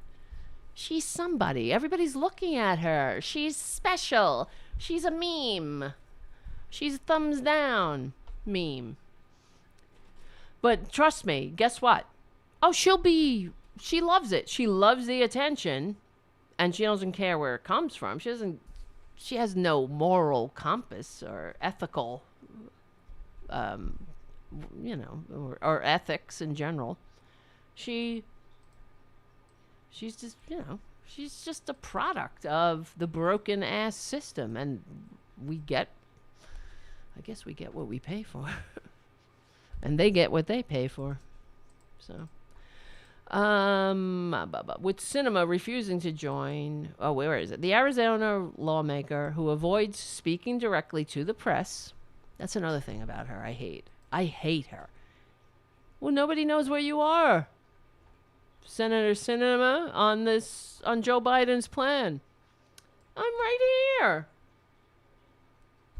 No, they don't know where you are in the negotiations. I'm right here by the elevator. Can you believe that, bitch? They don't know where you are. Oh, I'm right here by the elevator. Aren't you clever? What a bitch. Well, that's somebody who is really just taking the money and running. She don't care. She got her cushy job. I mean, they make like $170-something thousand as a senator. All right, she's got that buku bucks laid down, but that's not enough for her. For that bisexual basic bitch, she wants it all. She needs more. She's seen those Bezos bucks. She's been to that Bezos mansion, not just the Washington one, not even the other ones. He bought a Washington mansion. Why would you buy a mansion in Washington, D.C.? I wonder why. Can anybody think of a reason why a billionaire who could have a home anywhere, well, have many homes in many places, but one of those places he chooses is a giant mansion right near the Capitol? Isn't that odd? So it's just a hop, skip, and a jump. When you bribe somebody, you could just bribe them. You just, boom, bribe. Come on over for your bribe. I'll be here. Who avoid speaking directly to the press. Well, this is why everybody was like, what does she want? What does she want? She's not even saying. And so she was like, okay, I'll say something. You know what? I know what I don't like. Let me see. What do we got here? We got carbon tax. What do we got here? Oh, climate change, electric, old people with glasses. Fuck that. Okay, yeah. Fuck it. I don't like taxes. I'll just say it. Whatever. We'll choose that one, right? That's one I can choose, right? That just reminded me. One time, my friend, it's so funny. I know this, a friend of mine, many years since we were kids, and when we were kids, he still says this to me now. One time, he asked me, "What's your favorite pie?" And I said, I don't know. Strawberry? That's a pie, right? So, he always says that to me. It's like a thing for the past 40 years. He's been saying, that's a pie, right? That's a pie, right? But that's how she is. That's what it reminded me of. What do we got here? Taxes on the rich? That's on there, right? Okay, I don't like that one. Get rid of that one. Because, I don't know. It seems contrarian. Is it bisexual? Is it unique somehow? It's sort of like it's the pink hair of opposition. That's what it is. She's a basic bitch who sucks and she really doesn't have a reason. Does she know that the United States is the least upwardly mobile? Does she know that the majority of Americans are living paycheck to paycheck? And that the middle class is below 50% of the population? You see, the corporate media, if we had a functioning corporate media, that's what they would be discussing on the corporate media. And it's another reason why we do the show here. And I mean, really, just pointing it out, it drives me insane that that corporate media, they don't do the work. You know what I mean? Like they'll just say, well, Kristen Sinema is against raising taxes. And in fact, this is what they said on corporate media. They were like, Kristen Sinema is against the tax hike proposals. But not explaining that it's not, what do you mean tax hike? No. Nobody likes tax hikes, right? But when you're not qualifying it, you're making it as if everybody is going to get a tax hike. Why is it that the American people don't know that the middle class is now below 50% of the population? You know? Did you ever think about that? The reason why is because it's not in the rich, the 1%'s best interest for us to know. So it's not out there. It's not public knowledge. It's not out there for, general knowledge, right? It drives me crazy because everybody should know that. And if we had a functioning government, right, which would include a functioning fourth estate, the American people would get it, but we wouldn't be here. You know what I mean? Like, if the American people were aware that the middle class was going lower and lower and lower on the ladder, and this was a direct result of the policies of conservatism. The American people, I mean, wouldn't we maybe do something about it? You would think. Maybe, maybe not. I don't know. But the corporate media doesn't have an interest in us knowing. It's in their interest that we don't know. That we think that we just pay attention to the polls, up in the polls, down in the polls, and who likes this and who likes that. They never explain what the fucking things are. They don't say that. Well, they just say, well, Kristen Sinema's against tax hikes. That's it. No context. Well, what are you talking about? She's against tax hikes in a country that is the least upwardly mobile. Did you ever hear that on corporate media? Never. Of course not. Because they don't want you to know. They want you to think that you're middle class when you're living paycheck to paycheck. You're not. That's not middle class, everybody. And we need another definition, that's for sure. One of the things that you need as a civilization, as a community, you need common definitions of things. Like, that's why it's alarming that we have different interpretations of freedom. What is freedom? Of course, to the filthy fascists, it's nothing. It's just a stupid... it's a phrase that they use to excuse being selfish and not giving a shit about anybody but themselves. That's it. But what is freedom to me is freedom to go to a doctor when sick, freedom to be sick, freedom to be human, to be frail, to have a bad day. That's what being human is. To be, to need some help now and then. That's what humans are. What is human? God damn it, is that what is inhumane? Turning away, right? Not caring. Being human is to give a shit. Supposedly. But the fact is, wealth inequality is far worse than people even guess. And that's a failure of corporate media. But it's not, it's the wrong way to put it, though. It's not a failure. It is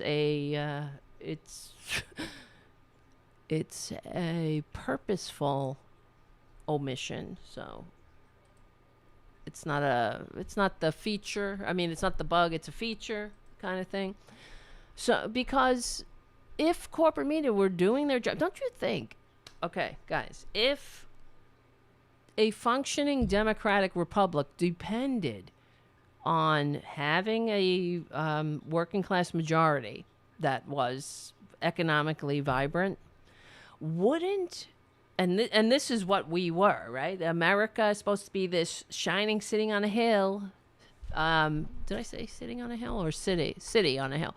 And it's supposed to be a shining city on a hill and a beacon of democracy for everybody, right? It was supposed to be. Well, wouldn't we know if this beacon of democracy was teetering on a precipice, on the edge of the abyss, with this income inequality and upward immobility? Why don't people know this?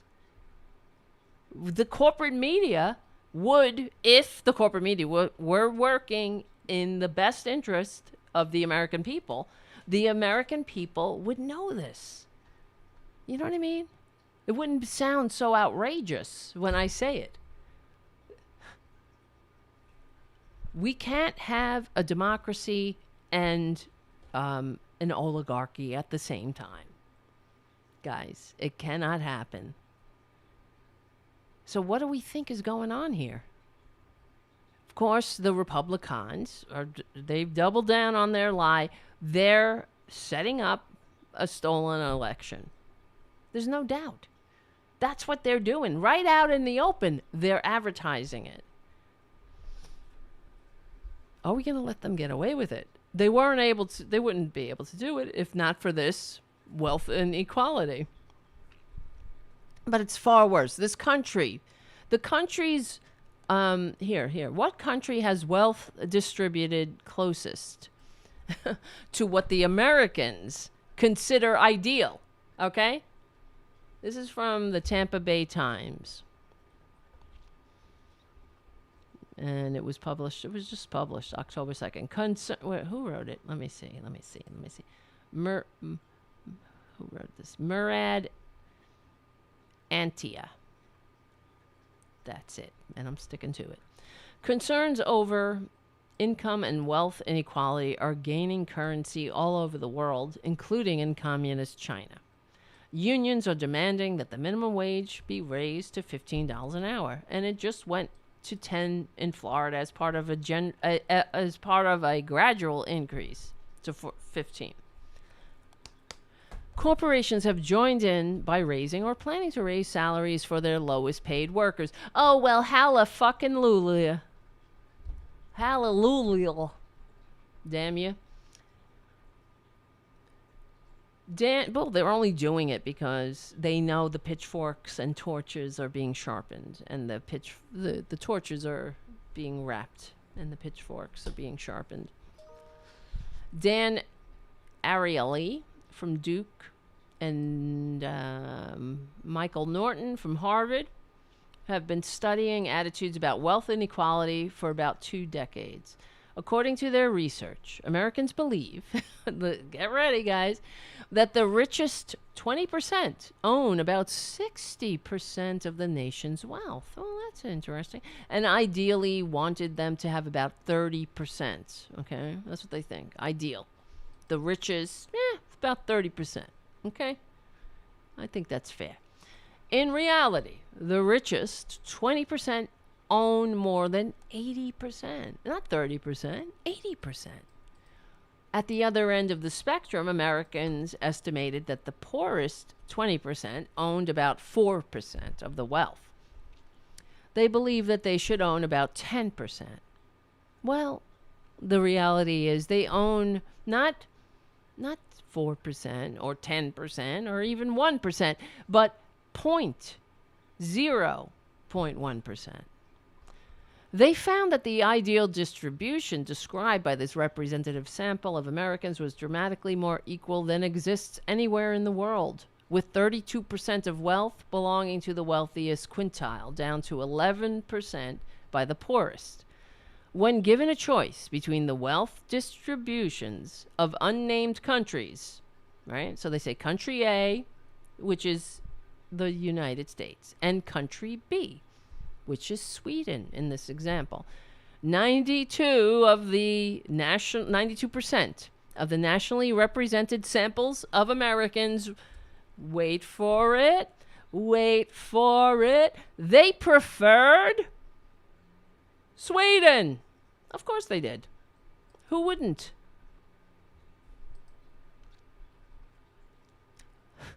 They want to live in Sweden. Are you kidding me? These American eagle shirt wearing assholes, they think they live in Sweden. Surprisingly, a vast majority of Americans seem to prefer to live in a country with a wealth distribution more like Sweden, often referred to as a socialist country. Well, what do you expect? Republicans, it's a goddamn tragedy and a travesty. Listen, my name is Tara Devlin. You guys make me want to get out of bed in the morning. Obviously, I have issues. But thank you for supporting the show. Patreon.com/TaraDevil. Thank everybody for hanging out. Remember, we're going to be here tomorrow night, okay? Evening, around 8 o'clock. Maybe 7, maybe 8. I don't know. But we will win if we support the liberal media. God damn it. Bang, bang, bang, bang. So we'll just finish this article and then we'll call it a night because I'm clearly a little bit out of sorts. So, where is it? I lost it. Fuck. Thank you, everybody, for hanging out. You make me feel better about life, even though it's tough. Oh, my lordy. Richard W., thank you for your super chat. Another great show, Tara. Thank you. I really needed to hear that. After tonight. I don't know. I'm in my head a lot. It's not good. I'm in my head. And in my head, I don't want to go in my head alone. I need you guys. I need to bring you with me. I need backup. Bring a gun, too, I think. And a flashlight. When we go in there. Yes, surprisingly, a vast majority of Americans seem to prefer to live in a country with a wealth distribution more like Sweden, often referred to as a socialist country. And this is why I get nuts when watching the corporate media, why we do the show, to counteract that bullshit. Because how many times have we watched the corporate media and they're on there saying, Americans aren't socialists. Americans don't like socialism. They say yes. They say no. 1 says this.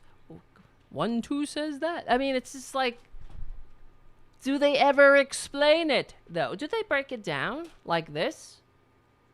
If you ask the average Joe moron in this moron-infested country, they say, I don't like no socialism, but let's just break it down here. Country A and country B. Which do you prefer?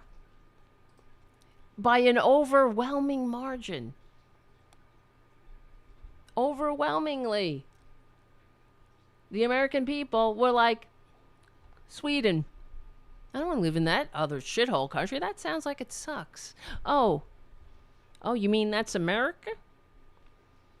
And the American people are as dumb as a box of goddamn rocks. I mean, really.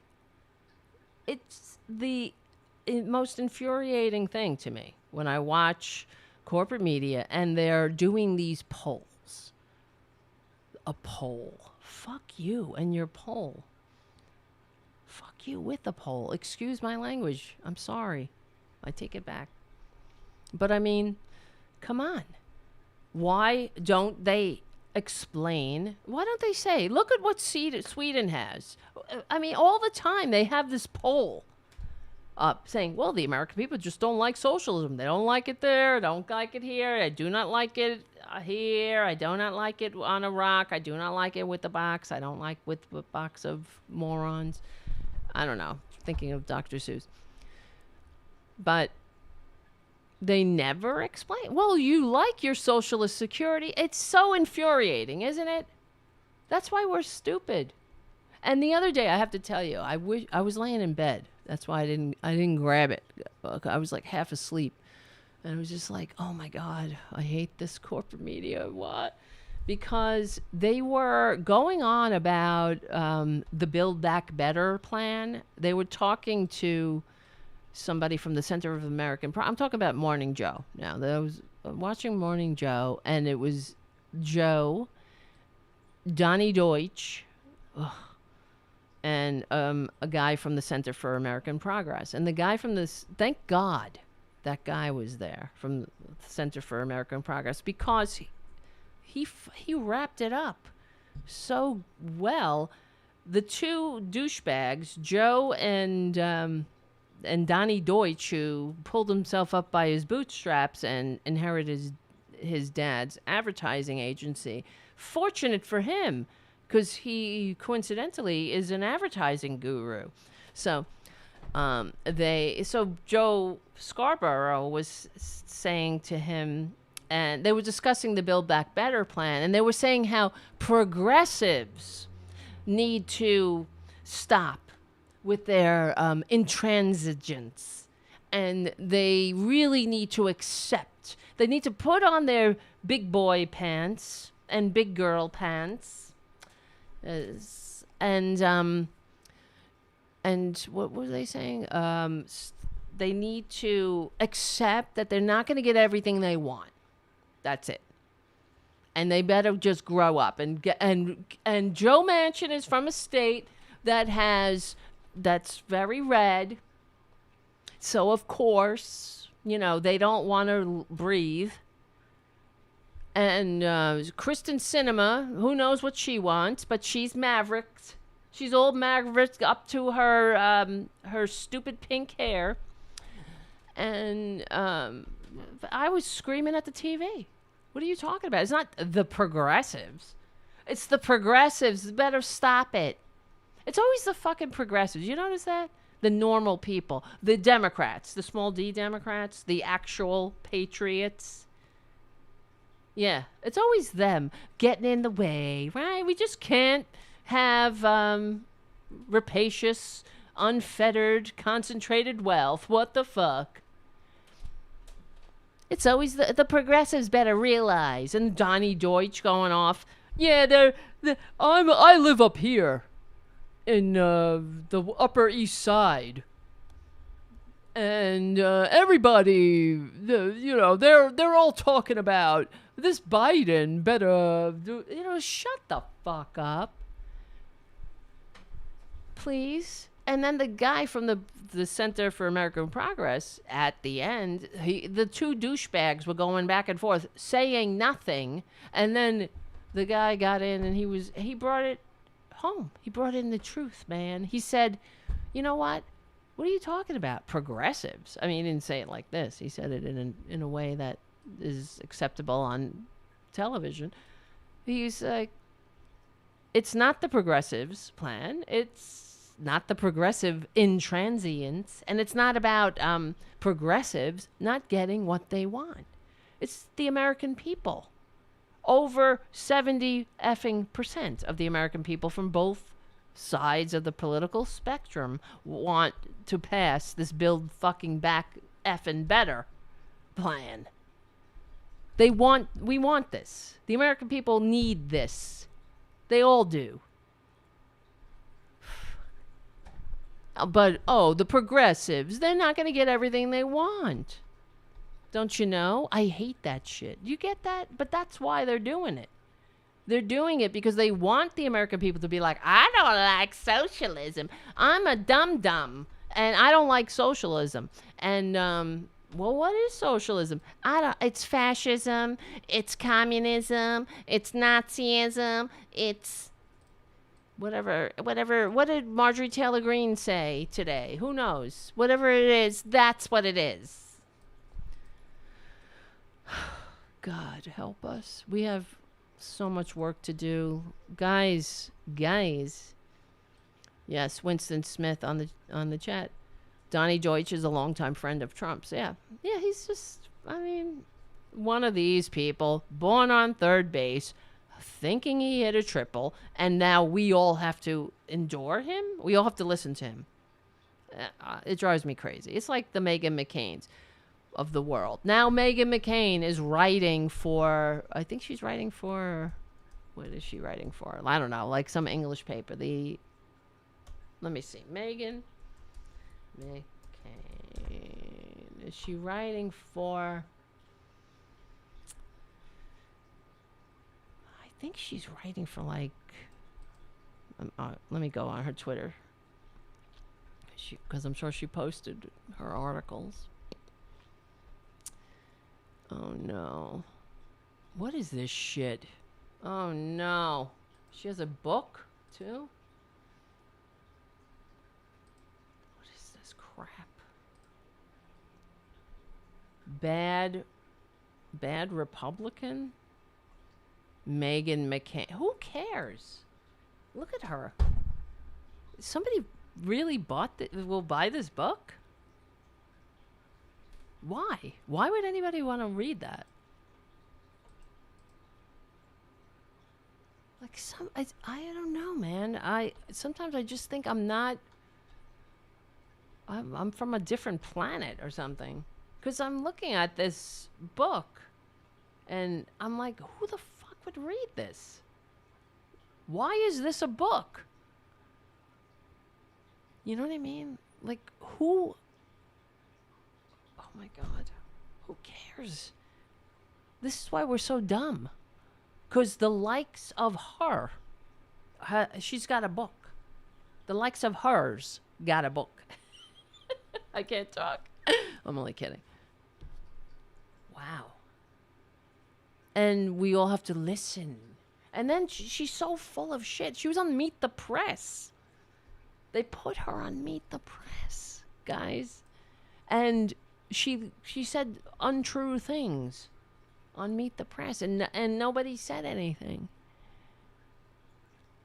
And I was like, are you kidding me? No wonder. Wow. I know what to get everybody for Christmas. All right, we got work to do, and we'll continue tomorrow. What do you think? I need to go to bed. I really have to get unconscious, I think. Look at me. I look like shit. I mean, the show was, I don't know, fair to partly cloudy, I suppose, and included me crying and a lot of technical problems, so thank you. Thanks for hanging out. What are you going to do, right? Sometimes if I get embarrassed, I think, fuck it. Who cares? It doesn't matter in the long run. I'm talking about me making a fool out of myself. No Megan video. No, Paradu. I don't have... You missed the beginning of the show. We have a problem. Ecamm sucks. That's all. I mean, it doesn't suck. I hope that... I'm only saying that because if the guy is listening. From Ecamm. Not that he listens. I doubt it. In case he does. Don't listen to that part. Just listen to this part. Ecamm is great. No, it's all right. It's okay. When it works well. It has some things that annoy me. For example, when I'm doing a show, it says go live. So I hit the go live button and the show goes out and all the notifications go, and then you guys start coming and populating the chat room, and then 5 minutes into the show, I try to play a video, and a error box pops up that says you need to update your Ecamm. Why does it do that? Isn't that dumb? Shouldn't it say that when I open the program, not when I try to access the feature? Okay. While I'm live. Okay. Just another just pointing it out. All right, guys. I really thank you. Thank you. You guys on the chat. Thank you, Andrea and Paradu and White Rabbit and Robin M and Shadow Star Ace and Errol. Thank you so much. Thank you, Jim. Thank you. Who else is on this chat? JD and Ed, of course, and Robin. Guys, I don't know what I'd do without you, really. Terry Taylor and Jabbermocky.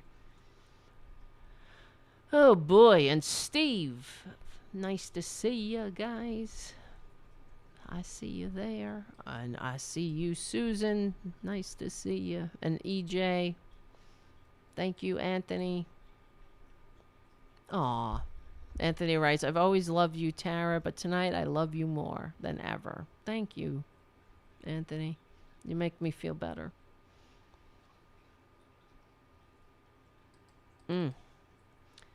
All right. Listen, listen,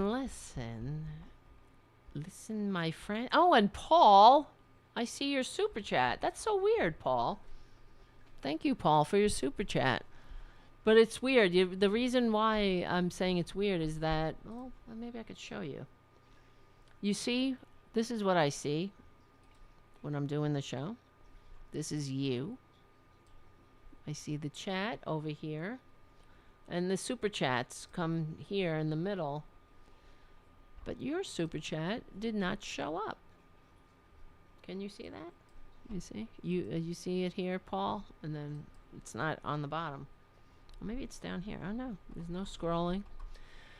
But thank you, Paul, and your little emoji. You are amazing. Thank you. You are. Richard W., thank you. Guys.